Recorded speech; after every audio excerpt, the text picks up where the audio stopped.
नमस्कार दोस्तों, एग्जाम साधक के YouTube प्लेटफॉर्म में आपका स्वागत है। पिछली क्लास में हम संसद के बारे में पढ़ रहे थे।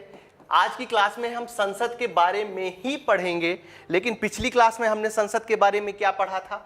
हमने पिछली क्लास में संगठन के बारे में पढ़ा था। किसके संगठन के बारे में पढ़ा था? तो राज्यसभा का संगठन कैसे होता है उसके बारे में हमने आपको सारी जानकारी दी थी। कौन कौन से क्वेश्चन पूछे जा सकते हैं उसी को आधार बनाकर हम पूरी क्लास तैयार कर रहे हैं। उसके बाद हमने बात करी थी लोकसभा के संगठन के बारे में। किसकी बात करी थी? लोकसभा के संगठन के बारे में हमने आपको बहुत सारी चीजें बताई थी। ठीक है, तो आज की क्लास में हम उसी क्रम को आगे बढ़ाते हैं। पिछली क्लास में हमने आपको बता दिया कि पिछली क्लास में संसद के संरचना, याद रखिएगा इसलिए मैं बार बार आपसे बता रहा हूं, संरचना और संगठन के बारे में बता दिया हमने। ठीक है, किसके बारे में बता दिया? संगठन के बारे में। अब हम इस क्लास में क्या पढ़ने वाले हैं कि ये जो पूरी संसद है, ठीक है, ये कैसे कार्य करती है। ठीक है, धन बिल कैसे पेश किया जाता है, ये सारी चीजें, कार्य संचालन और विधायी प्रक्रिया के बारे में। क्योंकि जब आप पुराना क्वेश्चन पेपर उठाकर देखेंगे तो उसमें एक क्वेश्चन पूछा गया था। किससे क्वेश्चन आ गया था? विधायी प्रक्रिया से आ गया था। इसलिए मैंने ये सोचा कि अपन एक क्लास में क्या करते हैं कि संसद की कार्य संचालन और विधायी प्रक्रिया की पूरी डिटेल से चर्चा कर लेते हैं, जिसके कारण अब क्वेश्चन आए तो आपसे गलत ना हो। और यहां से जो क्वेश्चन बनते हैं थोड़ा सा टफ हो सकते हैं, माफ करिएगा, ये 10th यूनिट नहीं है, 6th यूनिट है, आपको याद रखनी है। ठीक है, ये हो गया। अब बात करते हैं और शुरू करते हैं आज की क्लास 6th यूनिट के अंतर्गत कि संसद के कार्य संचालन एवं विधायी प्रक्रिया, ये पूरा टॉपिक ही है। और ये संसद का कौन सा पार्ट है? तो ये संसद का दूसरा पार्ट है, ये याद रखना है। ठीक है, अनुच्छेद 59(1) के अनुसार, कौन से? अनुच्छेद 59(1) के अनुसार राष्ट्रपति संसद के किसी सदन का सदस्य नहीं होगा। ठीक है, आपसे अब क्वेश्चन यहां पर कैसे पूछा जा सकता है कि किस अनुच्छेद के अंतर्गत राष्ट्रपति संसद का सदस्य नहीं होगा। संसद के सदस्य से मतलब क्या है कि मतलब कोई भी सांसद जो है उसको राष्ट्रपति नहीं बनाया जा सकता मतलब वो पद पर, राष्ट्रपति के पद पर नहीं रह सकता, नंबर 1। और यदि वो राष्ट्रपति बनता है और यदि सांसद है तो उसे सांसद की पद से जो है इस्तीफा देना पड़ेगा, चाहे वो लोकसभा का सांसद हो, ठीक है, और चाहे वो राज्यसभा का सांसद हो। ठीक है, यदि वो पद पर है, मतलब यदि वो सांसद है तो इस्तीफा दो और उसके बाद राष्ट्रपति बनो। ये किस में बोला गया है? 59(1) में बोला गया है, और ये पूछे जाने की संभावना है, याद रखिएगा। ठीक है, उसके बाद अनुच्छेद 79 में बोला गया है कि संसद राष्ट्रपति और दोनों सदनों से मिलकर बनेगी। इसकी चर्चा तो हम पहले भी कर चुके हैं कि 79 में क्या बोला गया है कि जो संसद बनेगी वो किससे बनेगी? तो 3 चीजों से मिलकर बनेगी। लोकसभा, ठीक है, लोकसभा के बाद राज्यसभा और राज्यसभा के बाद राष्ट्रपति, तीनों को मिलाकर संसद का निर्माण किया जाएगा। ये चीज आपको याद रखनी है। ठीक है, अब मैंने क्या किया है कि जो जो महत्वपूर्ण चीजें हैं, ठीक है, कार्य प्रणाली से संबंधित, जैसे संयुक्त अधिवेशन महत्वपूर्ण है, धन विधेयक से संबंधित बातें आपको पता होनी चाहिए। तो ये सारी चीजें मैंने क्या किया है कि उन्हीं टॉपिक को उठाकर जिनसे क्वेश्चन पूछे जाने की संभावना है, कार्य संचालन में मैंने उन्हीं चीजों को कवर अप करने की कोशिश करी है। ठीक है, अब जैसे संयुक्त अधिवेशन से संबंधित क्वेश्चन आपसे पूछा जा सकता है, क्योंकि संयुक्त अधिवेशन भी किसके अंतर्गत आता है? संसद की एक प्रक्रिया है। ठीक है, क्या है ये? संसद की एक प्रक्रिया है, इसलिए संयुक्त अधिवेशन से क्वेश्चन पूछे जाते हैं, और इसीलिए मैंने इस वीडियो में आपको बताने की कोशिश की है। तो सबसे पहले संयुक्त अधिवेशन का वर्णन किस में किया गया है, किस अनुच्छेद में? तो किसी विधेयक 108 में संयुक्त अधिवेशन की बात की गई है, पहली बात तो। अब यहां पर 2-3 चीजें आपको याद रखनी है। ठीक है, 4 तरह की 4 श्रेणियां होती हैं विधेयक प्रस्तुत करने की, जिसमें से धन विधेयक को छोड़कर, मतलब धन विधेयक में जो है, धन विधेयक और संविधान संशोधन 2, ठीक है, धन विधेयक और संविधान संशोधन मतलब धन विधेयक जब प्रस्तुत किया जाए, संविधान संशोधन विधेयक प्रस्तुत किया जाए और इन दोनों में यदि किसी भी तरह का विवाद होता है संसद में, ठीक है ना, तो इनके लिए संयुक्त अधिवेशन नहीं बुलाया जा सकता। दिमाग में अच्छी तरह से बिठा लीजिए कि दो विधेयकों के लिए किसी भी तरह से संयुक्त अधिवेशन नहीं बुलाया जा सकता। पहला, धन विधेयक के लिए संयुक्त अधिवेशन जो 108 में बताया गया है नहीं बुलाया जा सकता। दूसरी बात, संविधान संशोधन से संबंधित कोई विधेयक है तो उसके लिए भी संयुक्त अधिवेशन नहीं बुलाया जा सकता। ये चीज आपको याद रखनी है, ठीक है। उसके बाद अनुच्छेद 118(4) में बोला गया है, कौन से अनुच्छेद में? अनुच्छेद 118(4) में बोला गया है कि लोकसभा का अध्यक्ष संसद के दोनों सदनों की संयुक्त बैठक की अध्यक्षता करेगा। अब यहां पर आपसे दो तरह के क्वेश्चन पूछे जा सकते हैं। पहला क्वेश्चन क्या पूछा जा सकता है कि संयुक्त अधिवेशन के समय उस अधिवेशन की अध्यक्षता कौन करेगा? तो आपको दिमाग पे बिठा लेना है कि लोकसभा का अध्यक्ष ही संयुक्त अधिवेशन के समय लोकसभा की अध्यक्षता करेगा। Number 1 question. नंबर 2 क्वेश्चन ये पूछा जा सकता है कि इसका वर्णन किस अनुच्छेद में किया गया है? तो आपको याद रखना है अनुच्छेद 118(4) में वर्णन किया गया है, ठीक है। तो ये दोनों चीजें संयुक्त अधिवेशन से संबंधित जो चीजें हैं उनको आपको याद रखना है। सबसे इंपॉर्टेंट बात यहां पर संयुक्त अधिवेशन से संबंधित ये है कि धन विधेयक और संविधान संशोधन विधेयक के लिए संयुक्त अधिवेशन किसी भी तरीके से नहीं बुलाया जा सकता। मैं इसीलिए कम से कम ये 5वीं बार इसको रिपीट कर रहा हूं, क्योंकि इससे संबंधित कोई क्वेश्चन आए तो वो आपका गलत ना हो, ठीक है। उसके बाद आज तक जो है 3 बार संयुक्त बैठक बुलाई गई है और यूपीएससी में आप पेपर उठा के देखिएगा, ये क्वेश्चन पूछा जा चुका है, ठीक है।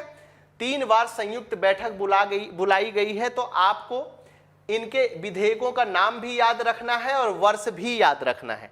तो 1961 में दहेज निरोधक विधेयक पर संयुक्त बैठक बुलाई गई है।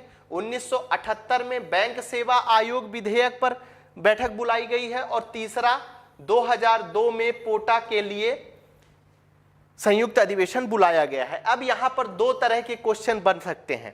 पहला कि संसद के द्वारा कितनी बार संयुक्त बैठक बुलाई गई है, तो उसका आंसर क्या होगा? 3 बार बुलाई गई है, ठीक है। 3 स्टार बनाइए और नोट डाउन करिए। 3 बार जो है संयुक्त बैठक संसद के द्वारा बुलाई जा चुकी है। उसके अलावा किसके लिए, ऐसा भी पूछ सकते हैं कि निम्नलिखित में से किसके लिए संयुक्त बैठक नहीं बुलाई गई है? उसमें से ये 3 नाम दे देंगे। 1961 में दहेज निरोधक विधेयक का नाम दे देंगे, 1978 में बैंक सेवा आयोग विधेयक का नाम दे देंगे, 2002 में पोटा के लिए।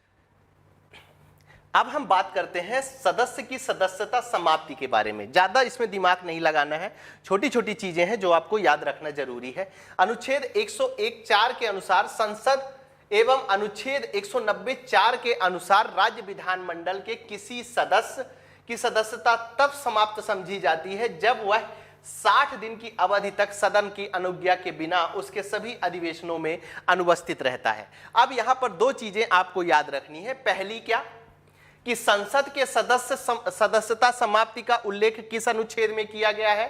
तो अनुच्छेद 101(4) में किया गया है, ये याद रखनी है। और दूसरी बात आपको क्या रखनी है कि राज्य विधानमंडल के सदस्य की सदस्यता किस अनुच्छेद के अंतर्गत समाप्त की जा सकती है? तो अनुच्छेद 190(4) के तहत समाप्त की जा सकती है। और कितने दिन तक यदि अनुपस्थित रहता है तो समाप्त की जा सकती है? तो लगभग 60 दिन तक यदि अनुपस्थित रहते हैं विधानसभा के सदस्य भी और संसद के सदस्य भी, यदि 60 दिन तक अनुपस्थित रहते हैं तो इनकी सदस्यता समाप्त की जा सकती है, ठीक है।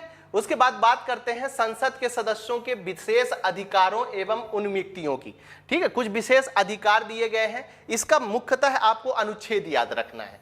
अनुच्छेद 105 में संसद के सदस्यों के विशेष अधिकारों एवं उन्मुक्तियों की बात की गई है। किसके? संसद के, ठीक है। अब यहां पर स्टेटमेंट वाला जो क्वेश्चन पूछा जा सकता है वो ऐसा लिख सकता है कि ठीक है, मतलब विधानसभा के सदस्यों के विशेष अधिकारों तथा उन्मुक्तियों का उल्लेख अनुच्छेद 105 में किया गया है, जो कि गलत होगा। ठीक है, संसद के साधनों की और उनके सदस्यों और समितियों की शक्तियों, विशेष अधिकारों और उन्मुक्तियों से संबंधित चर्चा की गई है। इतना ही आपको याद रखना है, ज्यादा परेशान होने की जरूरत नहीं है। अब क्या जो महत्वपूर्ण चीज है वो मैं आपको बता दूं कि संसद को जो है राज्य सूची में कुछ कानून बनाने के अधिकार अलग से दिए गए हैं। किसको दिए गए हैं? संसद को राज्य सूची पर। ठीक है, उनका उल्लेख है, तो एक नजर पर जल्दी जल्दी डालते हैं, ज्यादा डीपली नहीं पढ़ना है, लेकिन अनुच्छेद और उस अनुच्छेद में क्या दिया हुआ है वो चीज याद रखना आपको जरूरी हो जाता है। जैसे अनुच्छेद 249 में यदि राष्ट्रीय हित में कोई राज्य सूची के विषय में संसद द्वारा कानून बनाया जा सकता है, वही 2/3 मत देकर, यदि वो किससे? राष्ट्रीय हित से कोई संबंधित मुद्दा है। किससे संबंधित मुद्दा है? राष्ट्रीय हित से कोई संबंधित मुद्दा है, तो राज्यसभा में उपस्थित और मत देने वाले सदस्यों के 2/3 बहुमत से ऐसा प्रस्ताव पारित किया जा सकता है। अब यहां पर यह कंफ्यूजन नहीं पालना है कि यह राज्यसभा ऐसा करता है 249 अनुच्छेद के अंतर्गत, तो संसद के अंतर्गत ही राज्यसभा आता है। ठीक है ना, इसलिए यह बोला गया है। उसके बाद अनुच्छेद 250 की जब हम बात करते हैं, तो राष्ट्रीय आपात की स्थिति में, किसमें? राष्ट्रीय आपात की स्थिति में। 249 क्या था? राष्ट्रीय हित में या राष्ट्रीय मुद्दे पर। राष्ट्रीय आपात की स्थिति में राज्य सूची पर संसद द्वारा कानून बनाने की शक्ति किस अनुच्छेद में दी गई है? तो अनुच्छेद 250 में दी गई है। उसके बाद अनुच्छेद 252 की बात करते हैं, तो 2 या अधिक राज्यों के अनुरोध पर राज्यों के लिए संसद कानून बना सकता है। ठीक है, यदि 2 या 2 से अधिक राज्य संसद से निवेदन करते हैं कि साहब हमारे लिए कोई कानून आप बना दीजिए, तो अनुच्छेद 252 में यह बात बोली गई है कि वहां पर संसद कानून बना सकती है, ये याद रखना है। 253 में अंतरराष्ट्रीय समझौते के अनुपालन के लिए संसद कानून बना सकता है। आप समझ लीजिए कोई ऐसा मुद्दा है, अब जैसे अब अनुच्छेद 253 में यदि कोई अनुच्छेद 253 में यदि कोई ऐसा मुद्दा है जिसमें कि संसद कानून बना सकती है कि कोई अंतरराष्ट्रीय समझौते के अनुपालन के लिए अनुच्छेद 253 के अनुसार संसद कानून बना सकती है। अब इसमें क्या है, जैसे बांग्लादेश में कोई ऐसा मुद्दा है जो बांग्लादेश में कानून बनाने का अधिकार रखा जाता है, लेकिन वहां पर क्या होता है कि उसके द्वारा कानून बनाने की शक्ति किसको दे दी जाती है? तो संसद को प्रदान कर दी जाती है। ये चीज आपको याद रखना है। अब संसद में किसी विधेयक है तो किस तरह के वाचन होते हैं, तो वाचन से संबंधित थोड़ी बहुत चीजें हम डिस्कस कर लेते हैं। जैसे प्रथम वाचन की जब बात करते हैं, तो विधेयक को स्थापित करने का प्रक्रम, मतलब जब विधेयक संसद में रखा जाता है तो उसकी जो क्रिया प्रक्रिया होती है वो प्रथम वाचन के अंतर्गत होती है।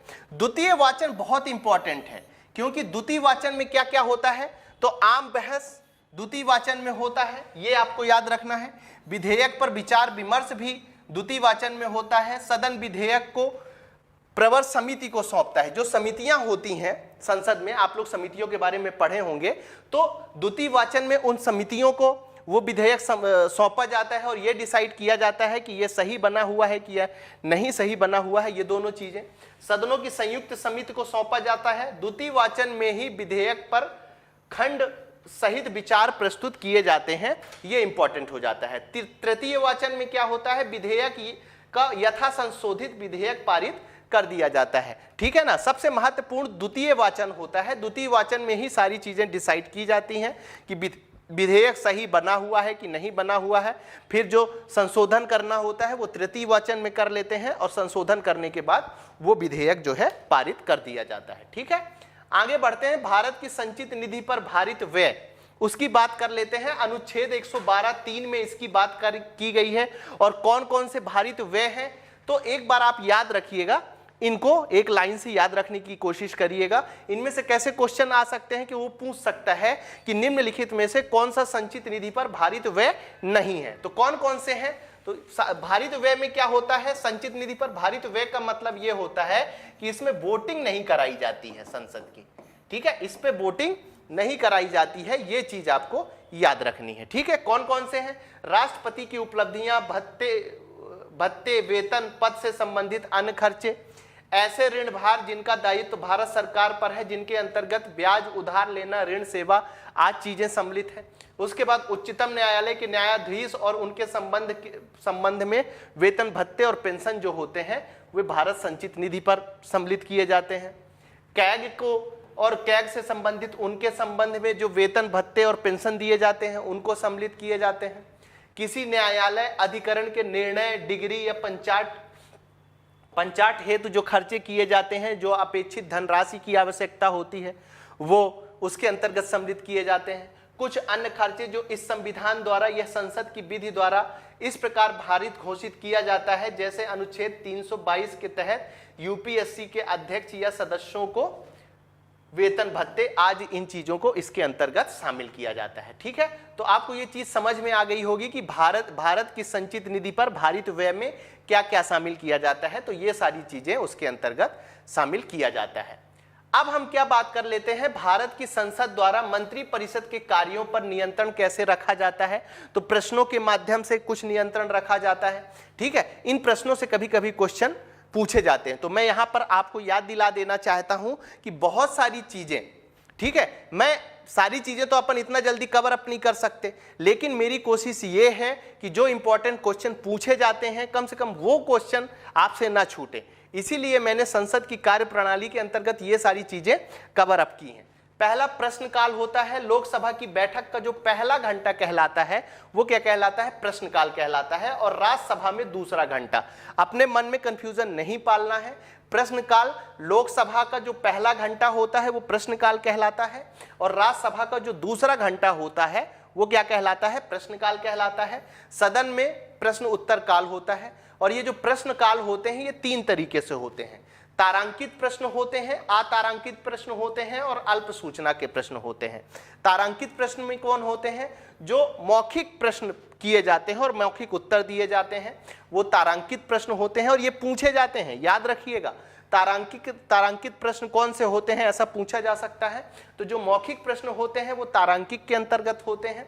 जो लिखित रिपोर्ट के अंतर्गत पूछे जाते हैं, लिखित प्रश्नों के रूप में, लिखित में उनका उत्तर भी देना होता है, वो तारांकित प्रश्न के अंतर्गत आते हैं। अल्प सूचना के जो प्रश्न होते हैं, कम से कम 10 दिन का नोटिस देके अल्प सूचना के प्रश्न पूछे जाते हैं। मतलब 10 दिन पहले वो बता देंगे कि ये प्रश्न पूछे जाते हैं, और मंत्री जिनसे वो प्रश्न पूछे जाते हैं वो मंत्री उनका आंसर तैयार कर लेते हैं। ठीक है, चलिए अब शून्यकाल क्या कहलाता है, जीरो आवर। प्रश्नकाल के बाद का समय क्या कहलाता है, शून्यकाल कहलाता है। विशिष्ट भारतीय संसदीय व्यवहार के अंतर्गत, मतलब शून्यकाल जो है हमारे भारतीयों के द्वारा बनाई गई एक प्रथा है, ये आपको याद रखनी है। ठीक है, अवधि 1 घंटा होता है, और समांतर जो शून्यकाल का टाइम होता है वो 12 बजे से 1 बजे तक। कभी आप देखिएगा जब संसद चलती है तो सुबह से देखना शुरू करिएगा, आप जब संसद शुरू होती है तो सारी चीजें आपको क्लियर हो जाएंगी। स्थगन प्रस्ताव क्या होता है, तत्कालीन संसदीय प्रक्रिया को रोककर अविलंब ऐसा कोई राष्ट्रीय महत्व के मुद्दे पर चर्चा करने की आवश्यकता होती है तो अध्यक्ष के द्वारा मतलब स्थगन प्रस्ताव लाया जाता है कि भैया जो संसद में कार्यवाही चल रही है उसे आप रोकिए, क्योंकि हम लोक हित में बहुत ही महत्वपूर्ण चर्चा करने के लिए हम आपसे आग्रह करते हैं। तो उस आग्रह पर यह स्थगन प्रस्ताव लाया जाता है, किस पर, अविलंब लोक महत्व के मुद्दे को उठाने के लिए। ठीक है, अब संसद के कुछ महत्वपूर्ण प्रस्ताव हैं, उन प्रस्तावों के बारे में भी आपको थोड़ी थोड़ी जानकारी होनी चाहिए कि कभी यदि कोई क्वेश्चन पूछे जाए तो किसी भी तरीके से दिक्कत ना हो आपको। निंदा प्रस्ताव क्या कहलाता है, सरकार की दोषपूर्ण नीतियों की आलोचना के लिए कौन सा प्रस्ताव लाया जाता है, तो निंदा प्रस्ताव लाया जाता है, ये याद रखना है।